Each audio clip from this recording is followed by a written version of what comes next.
தந்தி தொலைக்காட்சி நேயர்களுக்கு வணக்கம். நல்லதை சொல்வோம், நல்லதை செய்வோம், நல்லதே நடக்கும். இன்று 16/3/2026 திங்கட்கிழமை அவிட்டம் நட்சத்திரம் பின்னிரவு 5:34 வரை, பிறகு சதயம். இன்றைக்கு பிரதோஷம். நந்தியை வழிபட்டு நலம் காண வேண்டிய நாள்.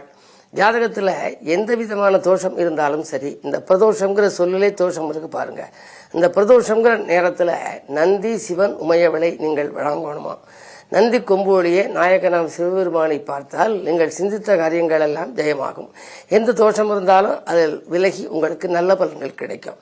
இந்த நந்தியை கும்பிடுவதற்கு தமிழ்நாட்டில் எல்லா ஆலயங்கள்லையும் சிவாலயங்களில் நந்தி இருக்கு. விதவிதமாக இருக்கும். சில நந்திகள் நம்ம பார்த்து வாயும், சாமி பார்த்து வாலும் இருக்கும். சில நந்திகள் அதனுடைய முகம் நம்மளை பார்த்துருக்கும், சாமி அம்மனை பார்க்காம எதிர்த்தாப்புல பார்க்கும். இப்படி வித்தியாசமான நந்திகள்லாம் தமிழகத்தில் ஏராளமாக இருக்குது. அவற்றை எல்லாம் நிறைய நான் பல ஆலயங்களுக்கு போய் பார்த்துருக்கேன். நாடி ஜோதிட ரீதியாக சில நந்திகள் வருது. இப்போ மதுரைன்னு எடுத்துக்கிட்டால் நன்மை தருவார் கோயில் நந்தியை நாடுனே வரும். அது சில ராசிகளுக்கு மட்டுமல்ல, யாராக இருந்தாலுமே நந்தியை கும்பிடுறது ரொம்ப நல்ல சிறப்பு வழிபாடு. இந்த நந்தியில் சமீபத்தில் அறந்தாங்கிக்கு பக்கத்தில் ஒரு 20 கிலோமீட்டர் தூரத்தில் கீரமங்கலம்ங்கிற ஒரு ஊருக்கு நான் சமீபத்தில் போயிருந்தேன். அதில் கேள்விப்பட்டு போனேன், இது மாதிரி அங்கே ஒரு பெரிய புனிதமான ஆலயம் இருக்குது, பல ஆயிரக்கணக்கான ஆண்டுகளுக்கு முன்னால் உள்ள ஆலயம்னு. நீங்கள் பாருங்கள், எங்கே பார்த்தாலும் நீங்கள் இந்த நாயன்மார்கள் சிலையெல்லாம் பார்த்துருப்பீங்க, அதே மாதிரி பட்டினத்தார் சிலை பார்த்துருப்பீங்க. ஆனால் நக்கீரருடைய சிலை இருந்த ஆலயத்தை நான் பார்த்ததில்லை. அது அங்கே அந்த நக்கீரருடைய சிலை இருக்குது. அந்த கோயிலுக்கு முன்னால் பெரிய அளவில் வச்சு தலைமை புலவர் நக்கீரர்னு எழுதி நக்கீரர் சிலை இருக்குது. நக்கீரமங்கலம் அப்படிங்கிறத இப்போ கீரமங்கலம்னு வந்திருக்கு அப்படின்னு சொல்லி அங்கே உள்ள ஒரு செவிவழி செய்தின்னு சொல்லி அங்கே உள்ள குருக்கள்கிட்ட அந்த ஸ்தல வரலாறு கேட்டேன். அங்கே ஒரு போர்டுலையும் எழுதியிருக்கு. இந்த கீரமங்கலத்தில் என்ன ஒரு பெருமை அப்படின்னா, முதல்ல நக்கீரர் மதுரையில் வாழ்ந்துட்டாரு. பெண்களின் கூந்தலுக்கு இயற்கை மனம் உண்டா அப்படிங்கிறதுல சிவனோடு மோதினார். வெற்றிக்கண்ணை திறந்தாலும் குற்றம் குற்றமே அப்படின்னு சொல்லி சொல்கிற மாதிரி நக்கீரருடைய இதெல்லாம் நீங்கள் பார்த்துருப்பீங்க. அப்படிப்பட்ட அவர் சொன்னதில் நான் சொன்னது ஏதாவது தவறு இருக்கான்னு சொல்லி கேட்டாராம். அந்த அறந்தாங்கியில் உள்ள அந்த கீரமங்கலம்ங்கிற ஊரில் நக்கீரர் போய் சிவன்கிட்ட கேட்டாராம், நீ சொல்லியது பொய்யல்ல, அது மெய் அப்படின்னாராம். அதனால சாமிக்கு பேர் மெய் நின்ற நாதர் அப்படின்னு இருக்கு. அம்பிகை ரொம்ப அழகாக அற்புதமாக இருக்குது. அந்த அம்பிகையும் சிவனையும் கும்பிடுறதுக்கு நான் போன போது 10th படிக்கிற குழந்தையெல்லாம் பரீட்சை எழுதுறதுக்கு முன்னாடி கும்பிட வந்தாங்க. காரணம், நக்கீரர் வாதிட்டு வெற்றி பெற்றவர். ஆகையினால வழக்கறிஞர்களாக இருப்பவர்கள் பள்ளிக்கூடத்தில் பரீட்சை எழுதுறதுக்கு முன்னாடி, கல்லூரிகளுக்கெல்லாம் போய் தேர்வு எழுதுறதுக்கு முன்னால் அந்த தேர்வில் நல்ல மதிப்பெண் பெற நினைப்பவர்கள் எல்லாம் இது மாதிரி புலமை நல்லா வரணும் அப்படின்னா, அந்த வாக்குப்பலிதமெல்லாம் இருக்கணும், வார்த்தைகள் நல்லா வரணும் அப்படின்லாம் சொன்னால் இது மாதிரி கோயில்களுக்கு வரணும். இந்த கோயிலில் என்ன ஒரு புதுமை அப்படின்னா, அந்த கோயிலுக்கு எதிர்த்தாப்புல ஒரு பெரிய ஒரு 57 அடி உயரத்துக்கு ஒரு சிவன் சிலை வச்சு அதனுடைய தலைமுடியிலேருந்து கங்கை விழுகிற மாதிரி வச்சு அந்த கங்கை நீர் அந்த ஊரணியிலேயே விழுகுது அந்த குளத்தில். அப்படி ஒரு பிரம்மாண்டமான சிலை வச்சு அதனுடைய பார்வையில் இந்த மெய்நின்ற நாதர் கோவில் இருக்குது. இந்த கோயிலில் நக்கீரர் சிலை, தலைமை புலவர் நக்கீரர்னு போட்டிருக்கு. அங்கே ஒரு மிகப்பெரிய நந்தி இருக்குது. பிரதோஷ விழா ரொம்ப பிரமாதமாக நடக்கும், ரொம்ப அற்புதமாக நடக்கும். அனைவரும் இங்கே வருவாங்கன்னு சொல்லி அங்கே சொன்னாங்க. அதுக்கு பக்கத்திலேயே அங்கே கால பைரவரும் இருக்குது. பைரவருக்கு அஷ்டமி திதியிலையும் மிகப்பெரிய அளவில் ஹோமங்கள்லாம் நடக்கும்னாங்க. இது மாதிரியான அற்புதமான ஆலயங்களை கண்டறிந்து, இன்னைக்கு பிரதோஷம் இல்லையா, உங்களுக்கு பக்கத்தில் இருக்கிற ஆலயங்களுக்கு நீங்கள் போகலாம். அந்த ஆலயங்களுக்கு போய் நீங்கள் நந்தியை வழிபடலாம், சிவனுமையை வழிபடலாம். பொதுவாகவே நந்தி வந்துருக நலங்கள் யாவும் தந்திருகன்னு ஒரு பாட்டில் அந்த குறிப்பிடப்பட்டிருக்குது. என்னன்னா, பள்ளியேறி பக்கத்தில் இருக்கும் நந்தி, பார்வதியின் சொற்கேட்டு சிரிக்கும் நந்தி, நல்லதொரு ரகசியத்தை காக்கும் நந்தி, நாள்தோறும் தண்ணீரில் குளிக்கும் நந்தி அப்படின்னு ஒரு பாரா வரும்.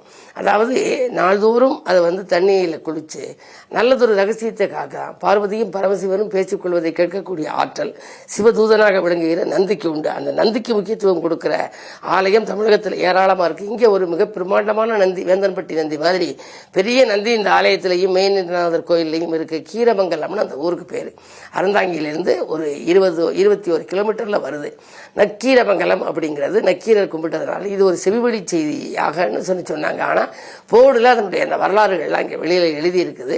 அற்புதமான திருக்கோயில். இது மாதிரியான ஆலயங்களை எல்லாம் தேர்ந்தெடுத்து நீங்கள் வழிபட்டால் உங்களுடைய வாழ்க்கையில் எல்லா வளமும் நலமும் கிடைக்கும். பொதுவாக நக்கீரன் வாதிட்டு வென்றவர்ங்கிறதுனால வழக்கறிஞர்களாக இருப்பவர்கள், அதாவது வழக்குகள்லாம் நடக்கிறவங்கெல்லாம் வெற்றி பெறதுக்கு, படிப்பில் தேர்ச்சி பெற, படிச்சு எழுதுறதுக்கு முன்னால் கும்பிடணும். குழந்தைகளை கூட்டிகிட்டு போய் எப்படி நம்ம கலைமகளுக்கு உள்ள கோயில் பூந்தோட்டத்துக்கு போகிறோமோ அது மாதிரி என்ன கோயிலுக்கு நம்ம இந்த ஹைக்ரீவர் கோயிலுக்கெல்லாம் போகிறோம், அது மாதிரி இந்த கோயிலுக்கு போகிறாலும் நமக்கு என்ன கோரிக்கையோ அது நிறைவேறக்கூடிய ஆற்றல் அந்த தெய்வத்துக்கு உண்டு, நிறைவேற்றக்கூடிய ஆற்றல் அந்த தெய்வத்துக்கு உண்டு. மெய் நின்ற நாதர் மெய்யானவராக இருக்கிறார் என்று சொல்லி இந்திய ராசி பலன்களை இப்பொழுது உங்களுக்கு வழங்கப் போகின்றேன்.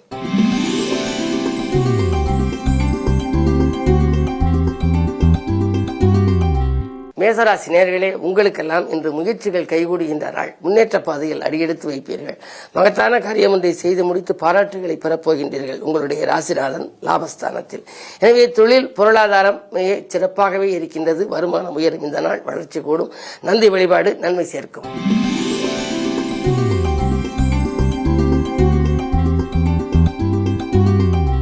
ரிஷபராசினியர்களே, உங்களுக்கெல்லாம் இன்றைக்கு குடியிருக்கும் வீட்டால் ஏற்பட்ட பிரச்சனை அகலும் நாள். கொள்கை பிடிப்போடு செயல்படுவீர்கள். அலைபேசி மூலம் உங்களுக்கு அதிகாலையிலேயே நல்ல தகவல் வரலாம். பண தேவைகள் உடனுக்குடன் பூர்த்தியாகும். புதிய தொழில் தொடங்கும் திட்டங்கள் கூட நிறைவேறுவதற்கான வழிபிறக்கும். இந்த நாள் நல்ல நாள்.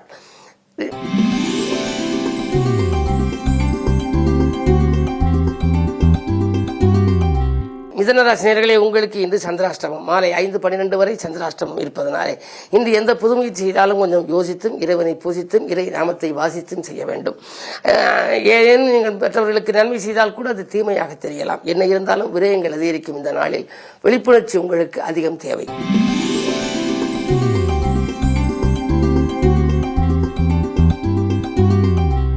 கடகராசினியர்களே, உங்களுக்கு காலை முதல் நல்ல தகவல்கள் கிடைக்கும். ஆனால் மாலை 5:12க்கு மேல் சந்திராஷ்டமம். எனவே மாலை நேரத்தில் கொஞ்சம் குழப்பங்கள் இருக்கலாம், மனக்லேசங்கள் வரலாம்.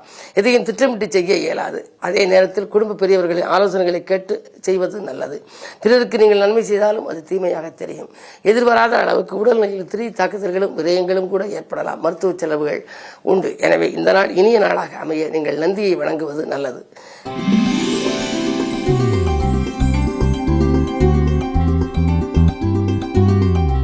சிம்மராசினியர்களே, உங்களுக்கு ஜென்மத்தில் கேது. ஆன்மீக நாட்டம் அதிகரிக்கும். அதிகாலையிலேயே உங்களுக்கு புதிய ஆலயங்களுக்கு சென்று வழிபட்டு வர வேண்டும் என்ற ஒரு எண்ணம் மேலோங்கும். உங்களுடைய ராசிக்கு அஷ்டமத்தில் சனி இருந்தாலும் சூரியனும் சுக்கிரனும் இணைந்திருக்கிறார்கள். ராசிநாதன் 8ல் சுக்கிரனோடு இணைந்திருக்கின்றார். புதிதாக தொழில் தொடங்க வேண்டும் என்ற ஆசை நிறைவேறும் விதத்தில் நண்பர்கள் ஒரு நல்ல தகவலை தருவார்கள். உத்தியோகத்தில் இருந்தால் VRS பெற்றுக்கொண்டு வெளியில் வந்து சுயமாக தொடங்கலாமா என்று கூட சிந்திப்பீர்கள். உங்களுடைய எண்ணங்கள் ஈடேறும். இந்த நாள் ஒரு நல்ல நாள்.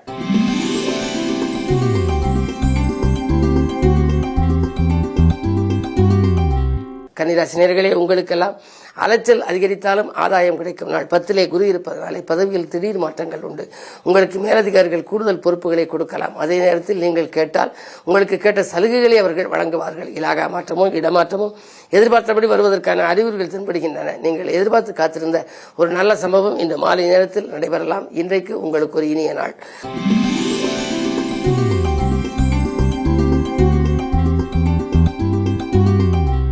துலாம் ராசினியர்களே, உங்களுக்கெல்லாம் இன்று சிக்கல்கள் அகன்று சிரமங்கள் அகன்று நன்மைகள் நடைபெறுகின்ற நாள். 11ஆம் இடத்திலே கேது இருக்கின்றார். எனவே ஆன்மீக பயணங்கள் அதிகரிக்கும். அருகில் இருக்கும் ஊர்களுக்கு சென்று ஆலயங்களுக்கு சென்று வழிபடலாம், அல்லது தூரத்தில் இருக்கக்கூடிய ஒரு புகழ்பெற்ற ஆலயங்களுக்கு சென்று வழிபடலாம் என்று காலையிலேயே நீங்கள் திட்டம் தீட்டியிருப்பீர்கள். அவைகள் இன்றைக்கு பலிதமாகும். கொடுத்த வாக்கை காப்பாற்றி மகிழ்வீர்கள். இல்லத்தினர் ஒத்துழைப்போடு நல்ல பணிகளை செய்து முடிக்கின்ற நாளாக இந்த நாள் இருக்கின்றது. உத்தியோகத்தில் உயர் அதிகாரிகள் உங்களை பாராட்டுவார்கள். உங்கள் கருத்துக்களை அவர்கள் ஏற்றுக்கொள்வார்கள். இந்த நாள் உங்களுக்கு ஒரு இனிய நாள். மேலும் ஆன்மீக நாட்டம் அதிகரிக்கும் நாள்.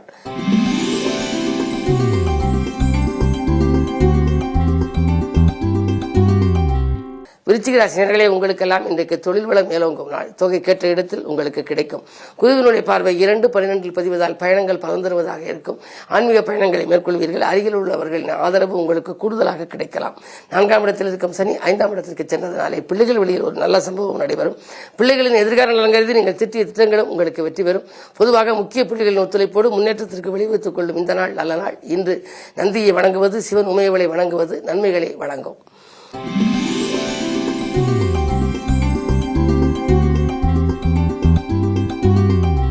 தனுசு ராசினியர்களே, உங்களுக்கு குரு பார்வை இருக்கின்றது. கொடுக்கல் வாங்கல்களில் திருப்தியாக இருக்கும். குடும்பத்தில் குதூகலம் அதிகரிக்கும்.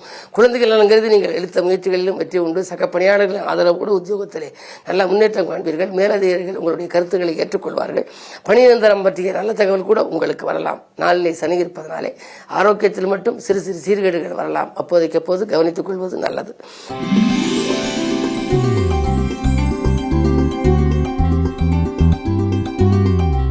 மகர ராசி நேயர்களே, உங்களுக்கெல்லாம் மாலை 5:12 வரை உங்கள் ராசிக்குள் சந்திரன்.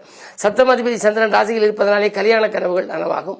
கடமையில் இருந்த தொய்வு அகலும். பணி நீக்கம் செய்யப்பட்டவர்கள் மீண்டும் பணியில் சேரக்கூடிய வாய்ப்பு உண்டு. புது முயற்சிகளில் வெற்றி கிடைக்கும். சுபகாரிய பேச்சுக்கள் கைகூடும். குழந்தைகளின் எதிர்கால நலங்கிறது நீங்கள் எடுத்த முயற்சிகள் அதன் மேல் படிப்புக்காகவோ அல்லது மேல்நாடு சென்று பணிபுரிய வேண்டும் என்ற நினைவுக்காகவோ நீங்கள் செய்த முயற்சிகளில் வெற்றி கிடைக்கும். இந்த நாள் நல்ல நாள்.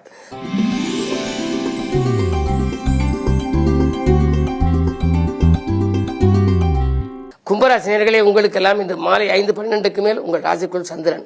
செவ்வாயோடு இணைவதனாலே சந்திரன் செவ்வாய் சந்திர மங்கள யோகம். எனவே மங்கள காரியம் இல்லத்திலே நடைபெறப் போகிறது. தங்குதடைகள் தானாக விலகும். நீங்கள் எதை எந்த நேரம் செய்ய நினைத்தாலும் செய்ய இயலும். கொடுத்த வாக்கை காப்பாற்றுவீர்கள். முயற்சிகள் கைகூடும். மதிநுட்பத்தால் மகத்தான காரியம் ஒன்றை செய்து முடிக்கும் இந்த நாள் ஒரு மங்கள நிகழ்ச்சிகள் நடைபெறுவதற்கான அறிகுறிகள் தென்படும் நாள்.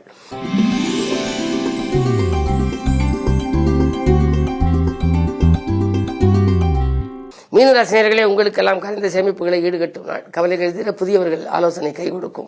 அது மட்டுமல்ல, உங்களுக்கு முக்கிய புள்ளிகள் இன்றைக்கு இல்லம் தேடி வந்து உங்கள் முன்னேற்றத்திற்கு வழிகாட்டுவார்கள். சூரியன் நன்றாக இருப்பதனால் அரசு வழியில் இருந்த பிரச்சனைகள் அகலும். அது மட்டுமல்ல, சுக்கிரனும் உச்சம் பெற்றிருக்கின்றார். ஆடை ஆபரண சேர்க்கை உண்டு.